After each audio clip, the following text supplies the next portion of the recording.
Allez, on revient à nos carottes. Alors, carottes, là je vais les arracher.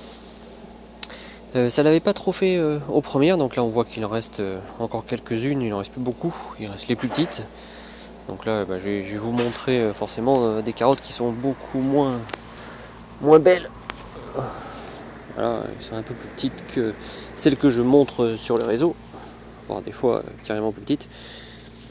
Mais bon, il faut tout montrer. Ah mince, j'ai cassé.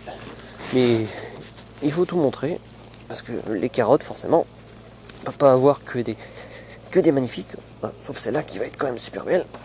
Ah, je change de main. Voilà. Alors, on peut pas montrer que des belles carottes. Même si ça fait plaisir sur les réseaux, des fois on sélectionne un petit peu. Donc celle-ci est jolie. Il doit y avoir un caillou là. Du coup il est parti un peu de travers. Mais ouais. Bon, il y en a des petites, des grosses. Ben, c'est la vie en fait. Alors, faut pas toujours croire tout ce qu'on voit sur les réseaux. Voilà. Un jardin, il y a des choses qui fonctionnent, des choses qui ne fonctionnent pas.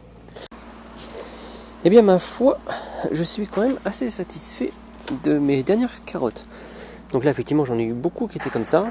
Et les dernières que j'ai récoltées, j'avais pas vu, elles étaient plutôt petites comme ça. Mais là, elles sont belles. Donc c'est des carottes multicolores. Que j'avais acheté je crois chez Cocopelli, celle-ci. Avant de voir qu'il y en avait dans les magasins. Je crois que c'était un Auchan, c'était vraiment pas très très cher et elles n'étaient pas F1. Du coup j'ai récupéré des graines aussi chez Auchan, mais ça c'est les Cocopelli. Du coup voilà, comme quoi ça sert à rien des fois d'acheter sur certains sites quand il y en a dans les magasins. Et ouais, ça fonctionne bien. Donc voilà, donc j'ai laissé ces 3 pieds, j'ai oublié celui-là. Voilà, ça fait des belles carottes. Encore une fois, la butte pour moi reste assez essentielle. Pour les carottes, ce qui me permet d'avoir remonté la terre. Du coup, elles ont beaucoup plus de terre pour se développer.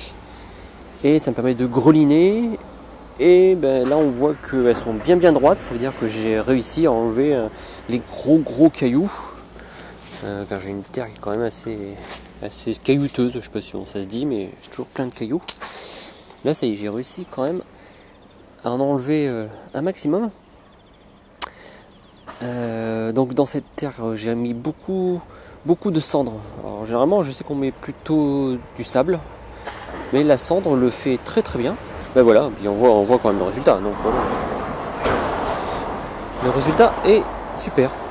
Donc qu'est-ce qu'il me reste à faire? Donc là je vais greliner légèrement donc entre les 4 plants qui me restent, pour toujours assouplir la terre. Le grelinage est quand même assez essentiel pour moi. Moi je trouvais que c'était vraiment très bien. Nettoyer un peu les herbes qui restent, et puis on va ressemer. Voilà, pour recommencer un nouveau cycle. Donc ça c'est nettoyé. La butte, je l'ai reconstruite.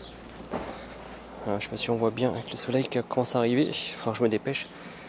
Parce que les 30 degrés vont pas tarder, il est même pas 10 heures. Donc la butte est reconstruite. Donc, je sais pas si vous vous souvenez, ici j'avais fait une petite extension. Parce que là il y a mes poireaux perpétuels. Donc là je les ai coupés, tous ceux que j'avais pas mangés, je les ai coupés. Et le bulbe va repousser, je pense, à partir de septembre. Donc ça on verra, de toute façon je mettrai des photos. Et maintenant on va remettre des carottes. Alors, le seul problème, parce que rien n'est simple forcément, quand on ne couvre pas un sol, le sol il se dégrade. Donc forcément il n'y a pas beaucoup de vie. Le problème que j'ai moi, personnellement, si je sème des carottes dans un sol paillé ou couvert, ça vient pas. Je ne sais pas pourquoi, ça n'arrive pas à pousser. J'ai essayé plusieurs fois, même en mettant vraiment un paillage très léger, ça n'arrive pas à pousser. Je sais pas pourquoi, c'est comme ça. Ça pousse très bien comme ça, comme c'est fait. Mais ce sol, il n'y a pas de vie. Enfin, il y a un petit peu de vie, mais il n'y a pas autant de vie qu'à côté. Du coup, deux choses. Soit je tourne mes cultures. C'est-à-dire qu'une fois que j'ai fini mes salades, je paille et puis je mets autre chose à l'intérieur.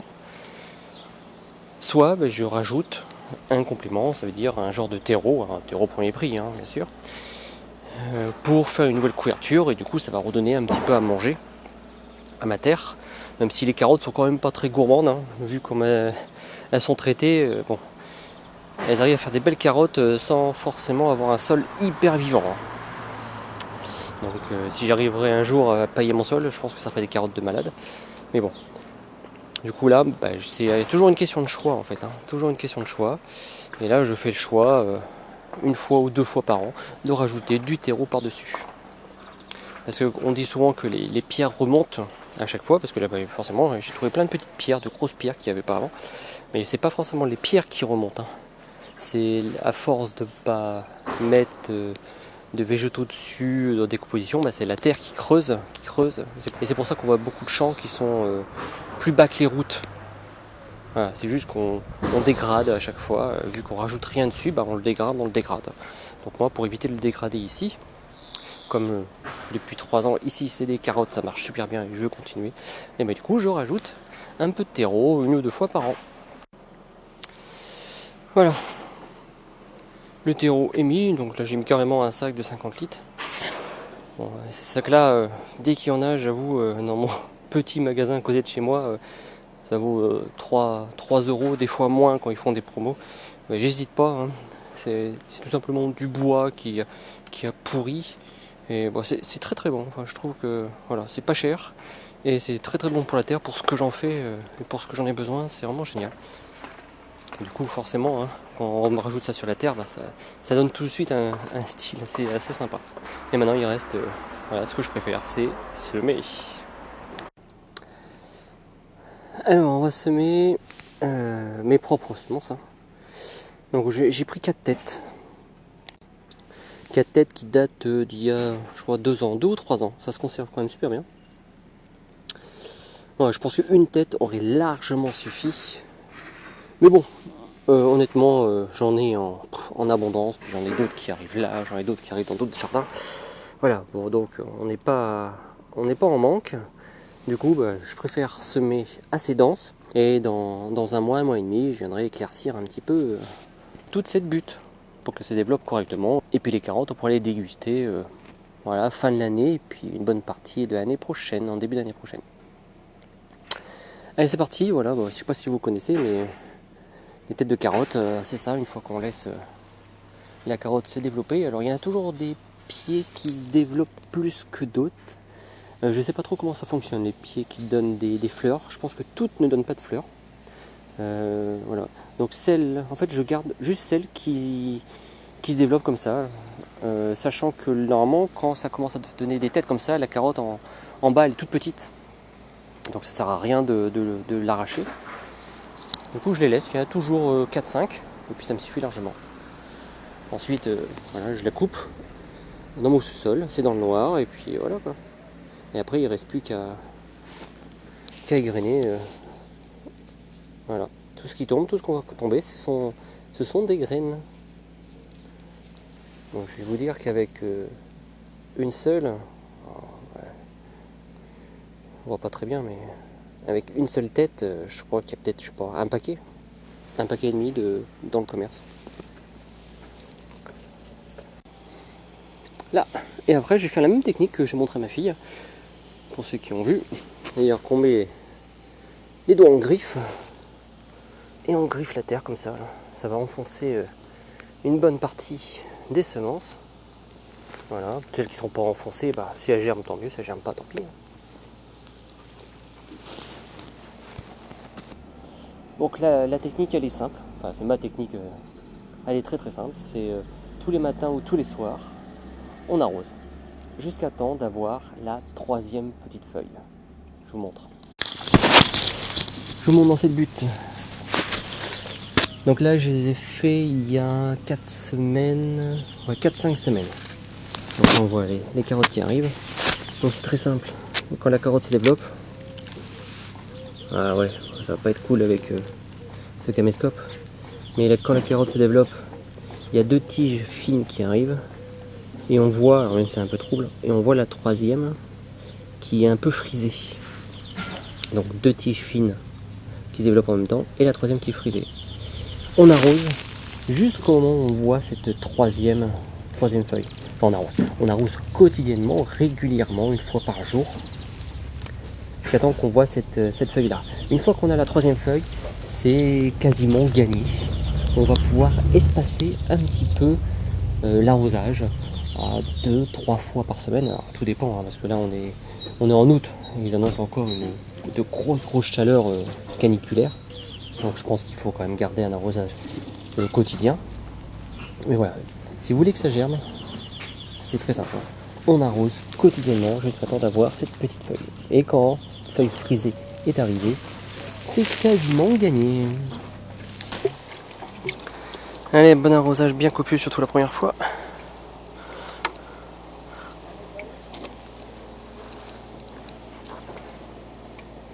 Voilà, encore un outil que j'ai pas rangé quand il fallait. Ouais, je suis pas très bon dans le rangement des outils.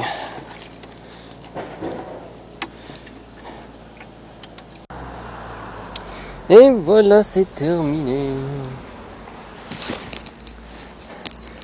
Donc là, je vous ai montré quasiment aussi de A à Z mes plantations de carottes et ma technique.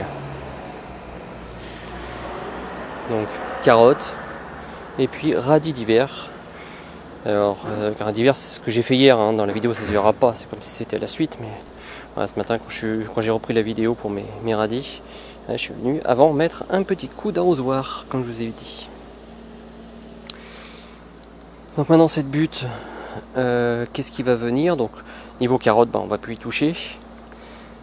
Samedi, donc ça je ne le mettrai pas sur la vidéo parce que je pense qu'elle sera en ligne avant samedi. Je viendrai mettre des poireaux tout autour. Donc poireaux, carottes, ça va super bien. Et puis il va venir se mettre après, donc là il y a les poireaux perpétuels qui vont repousser. Et mes salades, alors c'est la blonde d'hiver, celle que j'ai ramassé les semences, qui viendra vers je pense octobre, mi-septembre, octobre, qui va commencer à venir refleurir, regrossir ici. J'ai laissé les petites betteraves. Bon, je suis passé dans quelque chose, mais bon, elles sont là. Je vais pas les enlever. Et voilà. Ah, une dernière petite chose pour les carottes. Attention, faites vraiment attention aux graines de carottes, aux semis de carottes, qu'elles ne s'hybrident pas avec alors une carotte sauvage, qui est bien souvent nocif. Je ne me souviens plus du nom.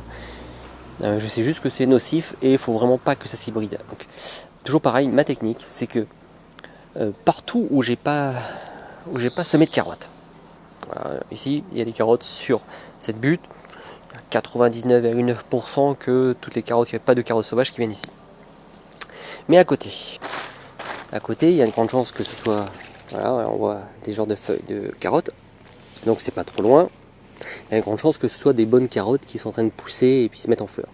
Mais dans le doute, tout ce qui n'est pas sur cette butte et qui ressemble à des carottes est arraché avant que ça vienne en graines et en fleurs. Voilà. Ça, c'est une règle. Donc le risque zéro n'existe pas, bien sûr. Hein. Mais voilà. Et j'ai jamais eu de soucis. Hein. Depuis 5 ans, je fais mes carottes. J'ai vu qu'il y en avait d'autres ici. Il y a grande chance que ce soit des carottes normales, bonnes à manger, mais il n'y a pas de souci. Dès que je vois voilà, des fleurs qui ressemblent aux fleurs de carottes, eh bien je les enlève partout. Bon là je reviens de vacances, j'ai pas tondu, mais normalement ça se tombe. Avant, là, ça va être plus développé que d'habitude, sachant qu'il n'y a que ça qui pousse pratiquement. Donc quoi, la carotte, elle doit pousser partout. Mais voilà, donc tout ce qui ressemble à une petite carotte, eh bien je l'arrache. Et j'ai jamais eu de soucis. Hein.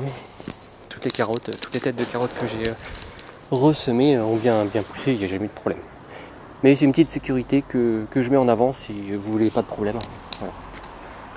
Toujours assurer le coup. Hein. Ça sert à rien d'être malade pour rien. Si vous n'êtes pas sûr, vous jetez. Puis vous allez dans le commerce en acheter. Et voilà les amis. Donc je vous ai montré carottes, pommes de terre, radis. Voilà mes techniques pour jardiner. Et voilà, de A à Z. Donc je vous montre même le résultat. Des fois il est bien, des fois il est pas bien. Mais c'est ma façon de faire. Et si ça peut vous donner des idées, eh bien j'en suis ravi. Donc voilà les amis pour ce nouveau petit partage. Je vous souhaite de bonnes vacances ou une bonne reprise ou de futures bonnes vacances. Quoi qu'il en soit, profitez et prenez plaisir dans vos jardins. Merci à tous, à bientôt.